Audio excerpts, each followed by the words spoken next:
உள்கட்சி அரசியல் காரணமாகத்தான் அண்ணாமலை போட்டியிடல என்ற ஒரு குற்றச்சாட்டு இருக்குங்க. என்னங்க இது சீட்டு கொடுக்கிற இடத்துல முதல்ல நாங்க இல்ல. அதனால இந்த மாதிரி தவறான கருத்துக்களை தயவு செஞ்சு பரப்பாதீங்க. அவரே தெளிவா சொல்லியிருக்காரு, நான் வந்து தேர்தலில் போட்டியிட விரும்பலன்னு அவரே சொன்னதுக்கு அப்புறம் திரும்ப திரும்ப திரும்ப உட்கட்சி பிரச்சனை, அக்கா தம்பி அண்ணன் தம்பி ஒண்ணுமே பாக்கி கிடையாது. அதாவது இன்றைக்கு ஊடகங்கள் நாங்க பாக்குறோம், இன்றைக்கு தேர்தல் பிரச்சாரம் சென்று கொண்டிருக்கக்கூடிய தலைவர்கள் அவருடைய பேச்சுக்கள் தமிழகத்தினுடைய மக்கள் பிரச்சனைகளை பேசாம எங்கெங்கெல்லாம் வாய்ப்பு கிடைக்குமோ அங்கெல்லாம் இந்த மாதிரி கருத்துக்களை உருவாக்குவது அப்படிங்கறத அதை நாங்க வந்து எடுத்துக்க விரும்பல. ஏனென்றால் உண்மையான பிரச்சனை நீங்க பேசுனீங்கன்னா நாங்க பதில் சொல்ல தயாரா.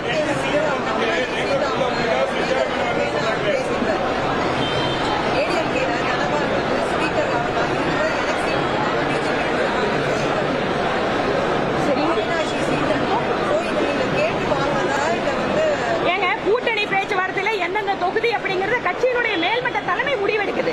அதுல இருக்கிற ஒவ்வொரு டீடைல் நீங்க இந்த லிஸ்ட் கொடுத்தீங்களா, நீங்க இந்த லிஸ்ட் கொடுத்தீங்களா, நீங்க இதை பேசுனீங்களா, அது எப்படிங்க அது எப்படி வரும்?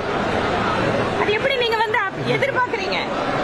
எல்லா கூட்டணி நீங்க போய் திமுக கிட்ட உங்களோட இதை வந்து நீங்க அவங்க கேட்டாங்க நீங்க கொடுக்கலன்னு கேட்பீங்களா? ஒவ்வொரு கேளுங்க, நாங்க சொல்றோம் ஒவ்வொரு கூட்டணி தலைமையும் அந்தந்த தலைமை முடிவு செய்கிறது. இதுக்கு மேல எங்களுக்கு தெரியாது. இப்ப மத்திய அமைச்சராக இருக்கக்கூடிய நீங்க இப்ப மாநில அரசியலுக்கு உள்ள வருவதற்கான காரணம் அன்பார்ந்த சகோதரர்களே, இன்றைக்கு மாண்புமிகு பாரத பிரதமர் மரியாதைக்குரிய திரு நரேந்திர மோடிஜி அவர்களிடத்தில் நாங்கள் ஆசி பெற்றுவிட்டு நம்மளுடைய சகோதரி கோவை வடக்கு தொகுதியில், அதேபோல் நான் இங்கே எங்களுடைய மாநில தலைவர் அவர்கள், அதுபோல் 27 வேட்பாளர்களும் இன்றைக்கு பல பேர் நாமினேஷன் ஃபைல் பண்ணியிருக்காங்க. நாங்களும் 6ஆம் தேதி நானும் சகோதரியும் ஃபைல் பண்ண இருக்கிறோம்.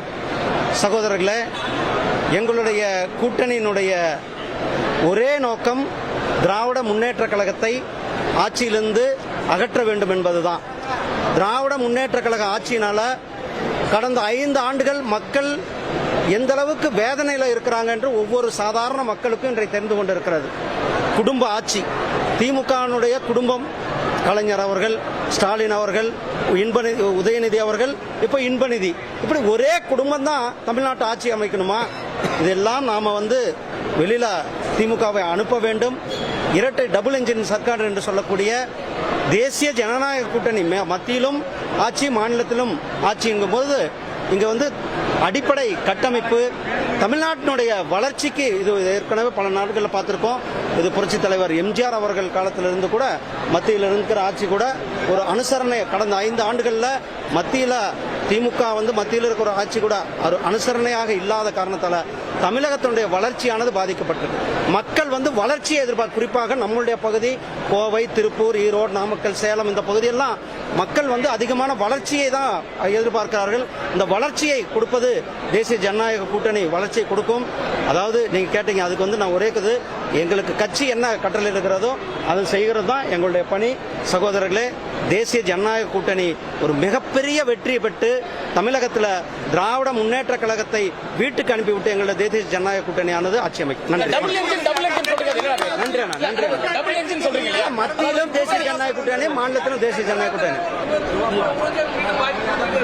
ஆனா கட்சி என்ன வேலை சொல்றதோ அதை செய்வதுதான் ஒரு சாதாரண சோல்ஜருடைய கட்சியினுடைய ஆமாண்ணா, இது கட்சியினுடைய விருப்பம், இது என்னுடைய விருப்பம் அல்ல, கட்சியினுடைய விருப்பம். கட்சி என்ன சொல்லுதோ அதை கண்ணை மூடிட்டு கேட்கறது தான் எங்களுடைய வேலை. உங்களுக்கு விருப்பத்துக்கும் என் விருப்பத்திற்கும் எங்க கட்சியில் இடம் கிடையாது. புரியுதுங்களா? எங்க கட்சியினுடைய கட்டளையை நான் வேலை செய்வதுதான் ஒரு சாதாரண தொண்டனாக எங்களுடைய பணி. அந்த பணியை நாம் செய்வோம். நன்றி.